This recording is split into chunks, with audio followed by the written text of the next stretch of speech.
గత 10 సంవత్సరాలుగా నా లిస్టు ఇన్స్టాగ్రామ్ లిస్టు మొత్తం కూడా దేవాదాయ టెంపుల్స్కి వాటికి మాత్రమే వెళ్తూ ఉంటాను. నేను టెంపుల్స్కి ధనుష్కోటి, రామేశ్వరం అలాంటి టెంపుల్స్కి వెళ్తూ ఉండడం జరుగుతుంది. మీరు కావాల్సింటే చెక్ చేసుకోవచ్చు. అయితే ఈ ఏదైతే నా మీద ఆరోపణలు వస్తున్నాయో, మా అక్క మీద నా మీద ఆరోపణలు వస్తున్నాయో దాని గురించి చెప్పడానికి వచ్చిన.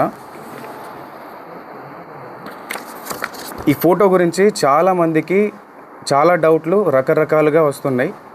మా మీద నింద మోపడానికి చాలా కుట్ర పన్నుతున్నారు. అది ఎవరున్నారు దీని వెనకాల ఏంటి అనేది ఇంతవరకు మాకు కూడా అర్థం కాని పరిస్థితిలో ఉన్నాం మేము.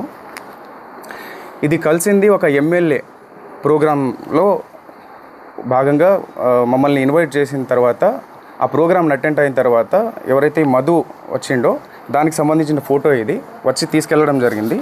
దీనికి ముందు మా సిస్టర్ ఎవరైతే మంగ్లీ గారు ఉన్నారో ఆమె పరిచయం ఎలా స్టార్ట్ అయిందో చెప్తా ఈరోజు.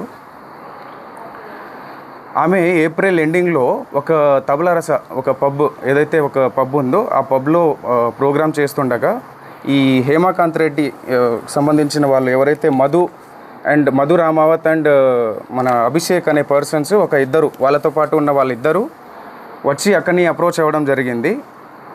సో ఏదైతే తీజ్ ఫెస్టివల్ కోసం అని చెప్పేసి అప్రోచ్ అయ్యారు మాకు.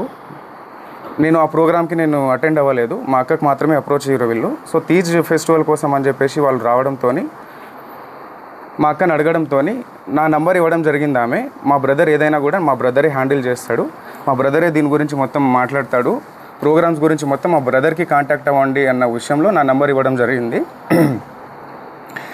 నెక్స్ట్ 1-2 డేస్ తర్వాత కాల్ చేసి, అన్న ఇది పరిస్థితి, అక్క దగ్గర నంబర్ తీసుకున్నామని చెప్పేసి వీళ్ళు నన్ను కాల్ చేసి ఇట్లా అడిగారు. తీజ్ ఫెస్టివల్ ఉందన్న, మంత్స్ ఉంది కదా, దానికి ఇంకా టైం ఉంది, ఆ టైం తర్వాత అప్పుడు చూద్దాంలేండి, కొన్ని ఇంపార్టెంట్ కాల్స్ వస్తుంటాయి, మీటింగ్స్ ఉంటాయి, సో వాటికి వెళ్ళాల్సి వస్తుందని చెప్పేసి నేను చెప్పడం జరిగింది.